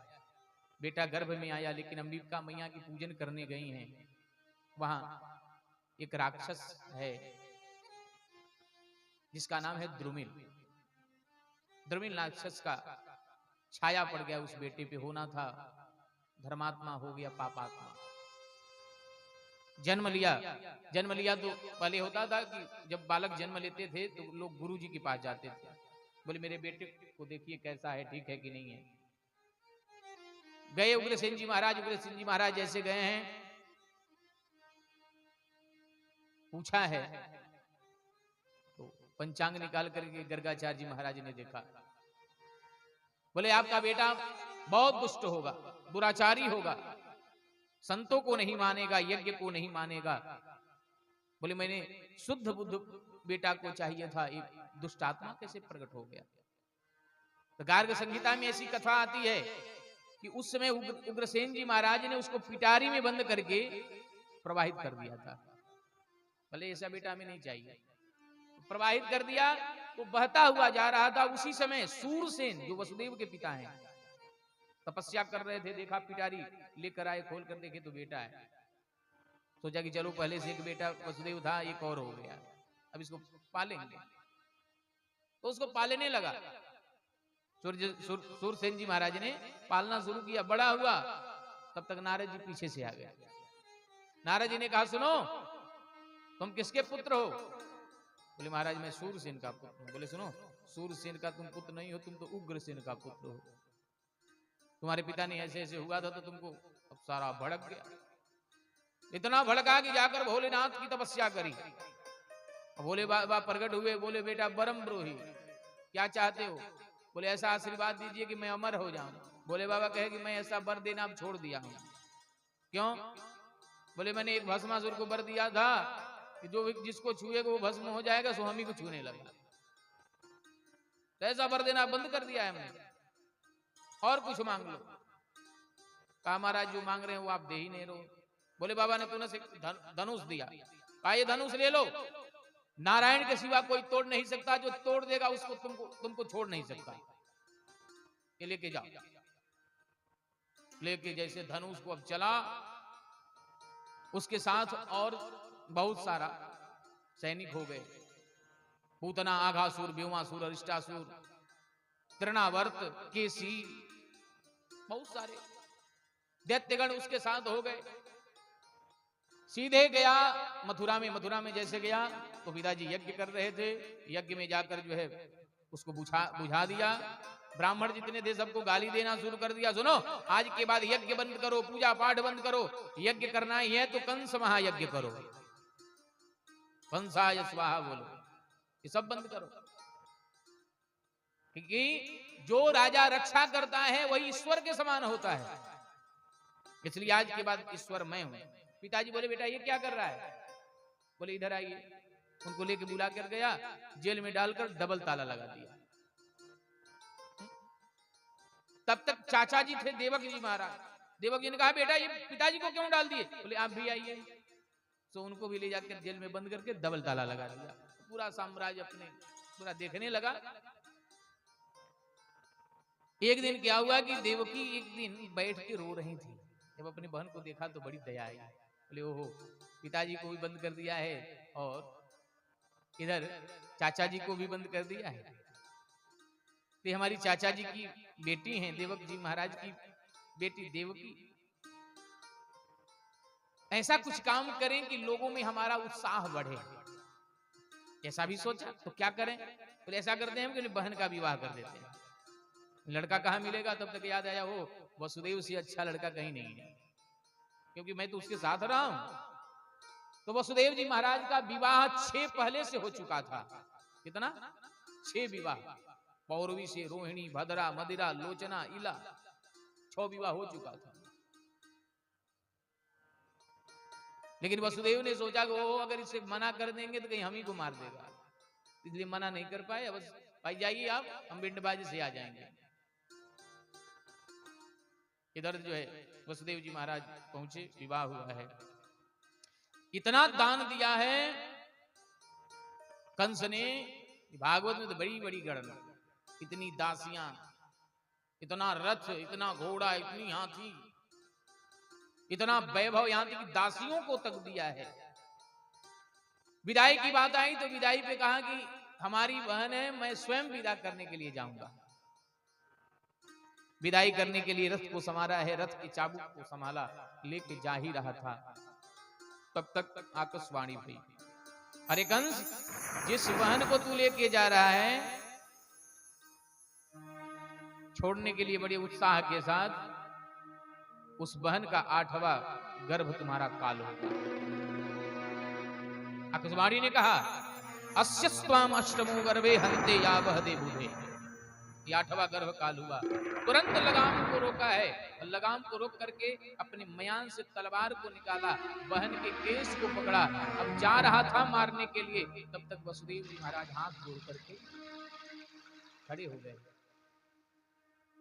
क्योंकि भाई देवकी के पति कौन है? वसुदेव। पति का मतलब क्या होता है? पाति रक्षति इति पति। जो अपने पति की रक्षा करे, व्यवस्था करे, उसका ही तो नाम पति है। तो रक्षा कैसे किया? बोले हाथ जोड़ लिया, महाराज आप एक राजा हो, और इतने प्रतापी राजा हो कि सारी दुनिया जानती है महाराज, और आज आप अपने बहन को मार देंगे तो कलंकित हो जाएंगे। लोग क्या कहेंगे? कंस इतना बलवान था, शादी के समय अपने बहन को ही मार दिया। महाराज आपकी कलंकित तो हो जाएगी। कंस ने कहा कि महाराज आपने सुना नहीं, इसके 8वां गर्भ मेरा काल होगा, वो हमें मार देगा। यहाँ वसुदेव ने बड़ा ही सुंदर एक बात कहा कि देखो दुनिया में जो भी आया है उसको मरना ही पड़ता है। क्यों? कि मृत्युर्जन्मवतां वीर देहेन सहजायते अद्य वा सतार्तेर्वा मुक्तिनां प्राणिनां ध्रुव। ध्रुव का मतलब अटल होता है, ध्रुव का मतलब सत्य होता है, ध्रुव का मतलब निश्चित होता है। मरना ही सत्य है, मरना ही सत्य है। क्यों? क्या कह रहे हैं? बोले मृत्युर्जन्मवतां वीर। जब भी हमारा जन्म होता है ना, साथ में मृत्यु देवता भी जन्म लेते हैं। हम बढ़ते हैं तो समझते हैं कि हम बड़े हो रहे हैं, बड़े नहीं हो रहे, हम धीरे धीरे मर रहे हैं। अरे एक दिन कम हो गया मेरा। साथ में हम भी जन्म लेते हैं और साथ में मृत्यु देवता भी जन्म लेते हैं। लोग बड़े उत्साह से जन्मदिन मना रहे हैं, वो जन्मदिन अपने बढ़ने का नहीं मना रहे हैं, अपने मरने का मना रहे हैं। इतना हमारा खत्म हो गया, इतना समाप्त हो गया। एक एक दिन हमारा जो उम्र है वो घट रहा है, बढ़ना नहीं है। और महाराज आप ये सोच रहे हैं कि 8वां गर्भ, महाराज 8वें की बात कर रहे हैं। जितने बच्चे जन्म लेंगे सबको मैं भेज दूंगा, मैं स्वयं लाकर आपको दे दूंगा, आपको जो करना होगा वो कर लेना। कंस को लगा कि वसुदेव कभी झूठ नहीं बोलता है। लेके गया है, जेल में डाल दिया। जैसे जेल में डाला, पहला बेटा हुआ जिसका नाम है कृतिमंत प्रथमस्य, जिसका नाम कृतिमान है। लेके गए वसुदेव जी महाराज, बड़ा खुश हुआ तो कहा महाराज इससे हमको भय नहीं है, आप लेकर जाइए। पहली बार छोड़ दिया, तब तक पीछे से नारद जी आ गए। नारद जी ने एक कमल के पुष्प को लिया और उसके पंखुड़ियों को अलग अलग कर दिया। कहा कि कंस ये बताओ, एक कमल के पुष्प है, इधर से गिनोगे तो इधर कितना आएगा? बताया 8। अच्छा, अगर इधर से इधर गिनोगे तो कितना आएगा? बोले 8। बोले तुम देवताओं की चालाकी नहीं जानते, वो कब किधर से गणना करेंगे तुम नहीं जान सकते। महाराज आपने तो मेरी आंख खोल दी। तो तुरंत सैनिकों को भेजकर उस बालक को मंगवाया और उसका पैर पकड़ के शिला पे पटक दिया। सुगोविंदाय नमो नमः। ऐसे ही कंस ने 6 बालकों को मार दिया। इस बार बलराम जी आए। कन्हैया ने विचार किया, ओहो मेरा भैया जा रहा है शेषानाग, ये शेषनाग है लक्ष्मण जी, कहीं ऐसा न हो कि फिर से वो मामा जी आ जाए, तो कुछ ना कुछ तो व्यवस्था करनी होगी। तुरंत माया को बुलाया, बोले माया मेरी एक काम करो। माया ने कहा कि हमको क्या मिलेगा? बोले सुनो, तुम्हारा भी जन्म यशोदा के घर होगा और इधर मेरा भी जन्म होगा। मेरे पिताजी ले जाकर के गोकुल में छोड़ देंगे, तुम्हें लेकर आएंगे और कंस जैसे ऊपर लेकर जाएगा तब तक तुम ऊपर भग जाना। उसके बाद से अष्टभुजी के रूप में तुम दुर्गा देवी, काली, महाकाली, कितने रूप में तुम पूजी जाओगे। जाओ, मेरा आशीर्वाद है। महाराज करना क्या है? बोले करना यही है कि देवकी मैया के गर्भ में जो बालक पल रहा है उसको खींचकर, उसको निकाल करके रोहिणी मैया के गर्भ में स्थापित कर देना है। माया ने ऐसा ही किया। कंस ने पूछा था कि 7वां गर्भ क्या हुआ? देवकी मैया ने कहा कि 7वां गर्भ ही नुकसान हो गया भैया। इस बार जो है 8वें गर्भ में मेरे स्वयं कन्हैया आ रहे हैं। 8वें गर्भ में कन्हैया आए। जैसे कन्हैया गर्भ में आए, सारी इतनी सुंदर देवकी दिखने लगी। कंस ने देखा तो डर की वजह से बहुत सारे सैनिकों को अगल बगल लगा दिया कि कहीं ऐसा ना हो जन्म लेते भाग जाए। बहुत सारे सैनिक लगा दिए। इधर देवतागण गर्भ स्तुति करने के लिए आए हैं, क्योंकि एक बार गर्भ भगवान के पास गया और कहा कि भगवान हमको आपने क्यों बना दिया? बोले क्या हुआ? बोले जितने कथावाचक आते हैं, जितने महात्मा आते हैं, यही कहते हैं कि इतना भजन करो कि गर्भ में न जाना पड़े, तो हमको क्यों बना दिया? सब गाली देते हैं। तो भगवान ने कहा जाओ, मैं जब आऊंगा तो सारे देवतागण तेरा स्तुति करने के लिए आएंगे।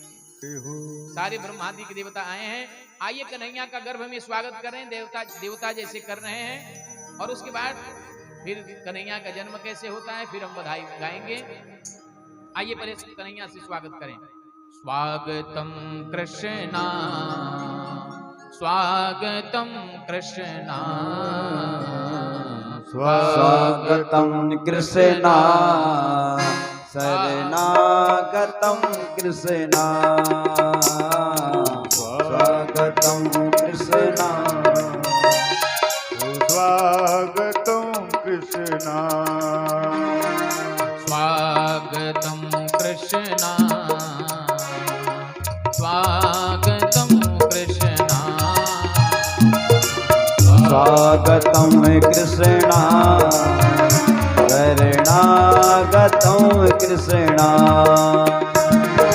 स्वागतम सुस्वागतम शरणागतम कृष्णा। ओ स्वागतम सुस्वागतम शरणागतम कृष्णा, स्वागतम सुस्वागतम शरणागतम कृष्णा, स्वागतम सुस्वागतम शरणागतम कृष्णा, स्वागतम कृष्णा। जय हो। स्वागतम कृष्णा, स्वागतम शरणागतम कृष्णा शरणागतम कृष्णा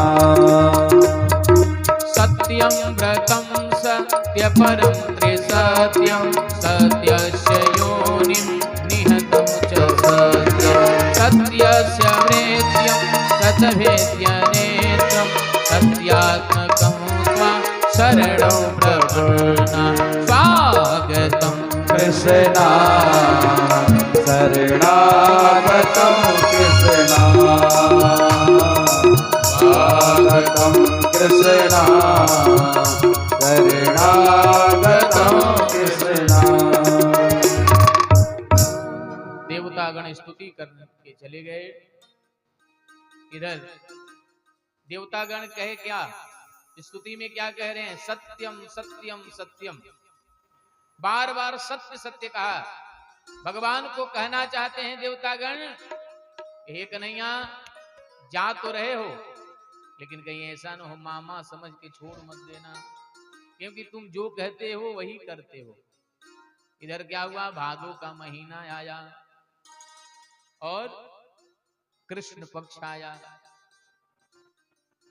रोहिणी नक्षत्र, और दिन कौन सा था? बुधवार दिन था। समय ठीक 12 बजे भगवान प्रकट हुए, क्योंकि भगवान का जन्म नहीं होता है। भगवान का क्या होता है? भगवान प्रकट होते हैं, अवतरण होते हैं। आजकल के ऐसे ऐसे भी लोग हैं जो जन्मदिन पर डायरेक्ट लिख रहे हैं कि मेरे अवतरण दिवस की बहुत बहुत शुभकामनाएं। ये भाई आज अभी कलयुग में अवतरण भी होने लगा है। आज सभी ऐसा देखने को मिलता है फेसबुक पे कि मेरे अवतरण दिवस पर आप बधाई दें या शुभकामनाएं दें। लेकिन एक बात बताएं, हम लोगों का अवतार नहीं होता है, हम लोगों का जन्म होता है। जन्म और अवतार में क्या अंतर है?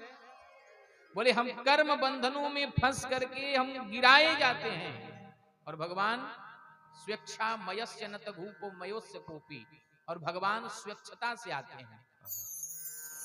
हमारा अवतार नहीं होता है। इसलिए यहां जो भी कथा सुन रहे हैं, चाहे जहां तक आवाज जा रही है, आज के बाद जन्मदिन पर कोई अवतरण दिवस न लिखे हैं। हमारा जन्म होता है, अवतार नहीं होता है। भगवान का अवतार होता है। इसलिए प्यारे भगवान प्रकट हुए, और जैसे प्रकट हुए मैया के सामने मैया ने दिव्य स्तुति करी। तमद्भुतम बालकमाम्बुजे क्षणम चतुर्भुजं शंखगदायुधं श्रीवक्षलक्ष्मगलशोभितकौस्तुभं पीताम्बरं सान्द्रपयोधशोभम्। दिव्यता से भगवान ने अवतार लिया है। शंख चक्र गदा पद्म धारण करके दिव्य दुशाला पहन के भगवान अवतार लिए। बोले मैया मैं आपका बेटा, आपने तपस्या किया था, मेरे जैसे बेटा आपने मांगा था, तो हमारे जैसा कोई नहीं, इसलिए हम ही आ गए। बोले बाप प्रभु आप तो बेटा नहीं, मेरे बाप बन के आ गए हो। क्या बन के? देवकी मैया कहती है तुम बेटा नहीं, तुम तो बाप बन के आ गए। अरे कहीं ऐसा बेटा आता है दुशाला पहन के शंख चक्र गदा लेकर, कहीं बेटा आता है क्या? मैया से कन्हैया कहते हैं माँ मैंने इसलिए आया कि मेरे जितने भाई सब कंस मामा आए और सबको मार दिए, इसलिए मैं सारा शंख चक्र तैयार करके रखा हूं कि मामा आएंगे तो मामा से हम युद्ध कर लेंगे। बोले नहीं बेटा, पर ऐसा कर दो कि लोग क्या कहेगा, तुम बेटा तो मेरे नहीं बन पाओगे, मेरे गोद में तो नहीं आ पाओगे। जब मैया ने इतना निवेदन किया तो भगवान ने कहा देखो मैं छोटा तो बन जाऊंगा, लेकिन तुम लोगों की रक्षा नहीं कर पाऊंगा। तुम लोगों को हमारी रक्षा करनी पड़ेगी। अभी अभी यशोदा के गर्भ से एक कन्या जन्म ली है, वहां ले जाकर हमें रखना पड़ेगा, उस कन्या को लेके आना पड़ेगा। मैया ने कहा हम तो बंधे हैं, कैसे जाएंगे? बोले अगर जीव पूर्ण रूप से हमारे तरफ बढ़ता है तो मैं उसके सारे बंधनों को काटकर समाप्त कर देता हूं, ये मेरा वचन है। इतना कहकर भगवान तुरंत छोटे हो गए। और इधर जैसे भगवान जन्म लिए तो जितने सैनिक लगे थे ना, उस समय जानते हैं मंदम मंदम जलधरा, मंद मंद सुगंध जो है, हवा भी चल रही है और धीरे धीरे बारिश भी है रही है। अब धीरे धीरे हवा चले और बढ़िया दिव्य बारिश हो, उसमें की नींद की क्या कहना, जबरदस्त नींद आती है। सब सो गए सैनिक। इधर अब सूप में रखा कि डलिया में रखा, ये लिखा नहीं है। इनको कहते हैं लोग कि उसको डलिया में रखा है, और डलिया में रख करके जैसे वसुदेव जी महाराज आगे बढ़े, चटाचट करके बेड़ियां खुल गई। गेट पर पहुंचे तो बड़े बड़े ताले लगे थे, सारे ताले टूट गए। ताले टूटे, बाहर निकला तो क्या देखा, सारे सैनिक सोए हुए हैं। आज भी इस गांव में जितने कंस के अनुयायी होंगे सब सोए होंगे, क्योंकि आज कन्हैया के जन्म है ना प्यारे। और जितने भक्त थे सब प्रेम पूर्वक कन्हैया के दृश्य को देखने के लिए तैयार हैं। इधर वसुदेव जी महाराज जैसे बाहर निकले तो क्या देखा, मंदम मंदम जलधरा। अब क्या करें, तब तक शेषा अवतार शेषनाग तैयार हो गए, पीछे से आकर के अपने फण को फैलाया है और छाता के रूप में तैयार हो गए।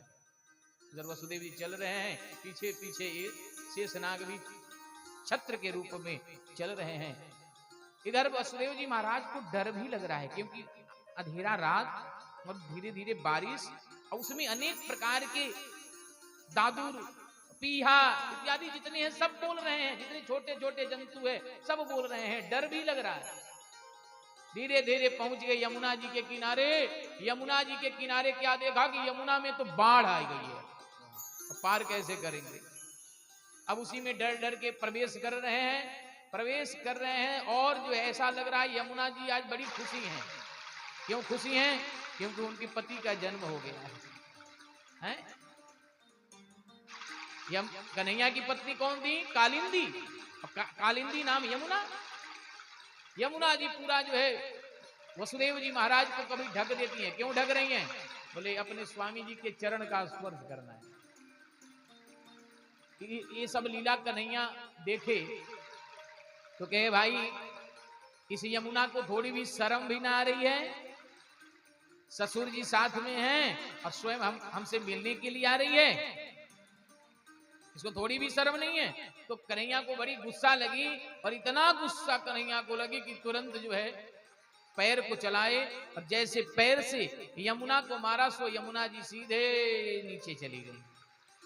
बोलिए यमुना महारानी की जय। यारे यमुना महारानी नीचे चली गई, और इधर वसुदेव जी महाराज लेकर के सीधे पार किए, गए वहां। कहां गए? गोकुल में। और गोकुल में क्या देखा कि इधर सब वहां भी सो गए हैं, पूरा फाटक खुला हुआ है। नंद रानी अपने महल में सोई हुई हैं, बाबा जो है जाकर गौशाले में सोए हैं। नंद बाबा की जो दो बहनें हैं नंदा और सुनंदा, वो भी आ गई हैं, और बड़ी दिव्यता के साथ जो है सब सोई हैं। वसुदेव जी महाराज अंदर गए, और जैसे अंदर गए तो क्या हुआ, वहीं एक कन्या पड़ी थी। उन्होंने क्या किया, बोले कन्या को वहां पे रखा है, और स्वयं कन्या को लेकर आए, और कन्या को लेकर यहाँ जेल में आए हैं। और जेल में आने के बाद वो कन्या स्वयं रोने लगी है। जैसे कन्या रोई तो इधर कंस को भनक पड़ी, और कंस आया है उस कन्या को पकड़ करके, और सीधे आकाश में कर करके उसको शिला पे पटका है। और शिला पे पटकते ही वो तो आकाश में चली गई है, अष्टभुजी रूप में प्रकट हो गई है। और सीधे वही मैया जो है विंध्याचल में अष्टभुजी के रूप में निवास करती हैं। बोलिए विंध्याचल वाली मैया की जय हो। इधर जो है कोई जग नहीं रहा है। एक दिन नंदा गई है, नंदा ने देखा कि वो ये तो भाभी अभी तक जगी नहीं, जब नहीं जगी हैं तब जाकर के प्यारे नंदा गई हैं और देखा है तो यहाँ तो बालक पड़ रहा है। जाकर नंद बाबा को बताया है, नंद बाबा दिव्यता के साथ उत्सव मना रहे हैं। अरे कन्हैया की मैया को बुला दो, मैया को बुला दो, हाँ कन्हैया की मैया को बुला दो। बुला दो। हम माँ कहाँ है उनकी माँ? हाँ बुला दो, चुप हो जाएंगे। नहीं इतना ही रो भी तो रहे थे। हाँ तुम माँ के लगा, तुम माँ के लगा दो। इस प्रकार कन्हैया की दिव्य जो है, नंद बाबा को जब पता चला कि मेरे घर लाला भयो है, तब देखो क्या हुआ। नंद बाबा जाकर के यमुना जी में 108 डुबकी लगाए हैं, बढ़िया दिव्य वस्त्र धारण किए हैं और वस्त्र धारण करने के बाद मुखन में इत्र को लगाया और देखो कितना दिव्य बधाइयां बज रही हैं, कैसे सभी नृत्य कर रहे हैं, गा रहे हैं, बजा रहे हैं, सारी सखियां गा रही हैं। ये नंद सारी सखियां दिव्यता के साथ गा रही हैं, जियो नंद लाला जियो गोपाला, पीली तेरी पगड़ी रंग काला। जियो नंद लाला, जियो नंद लाला, पीली तेरी पगड़ी रंग कोई भी काला। अभी चॉकलेट नहीं लुटाएगा, बैठे रहिए, थोड़ा बैठ जाइए, सभी लोग बैठ जाइए, अभी चॉकलेट नहीं लुटाना है, अभी आप बैठ जाइए, अभी नहीं। कोई नृत्य किया नहीं, अभी लुटाना शुरू कर दिए, अभी नृत्य करना है तब लुटाना है। जिसको जिसको भी नृत्य करना हो कन्हैया के उत्सव पे आप नृत्य करो। जियो नंद लाला जियो गोपाला, पीले तेरे पगड़े रंग काला। जियो नंद लाला जियो गोपाला, पीले तेरी पगड़ी रंग काला। लाला पीली तेरी पगड़ी रंग काला, लाला पीले तेरी पगड़ी रंग काला। लाला पीली तेरी पगड़ी रंग काला, अरे पीले तेरी पगड़ी रंग काला। जियो नंद लाला जियो गोपाला, पीले तेरे पगड़े रंग काला। जियो श्याम लाला जियो श्याम लाला, पीले तेरी पगड़ी रंग काला।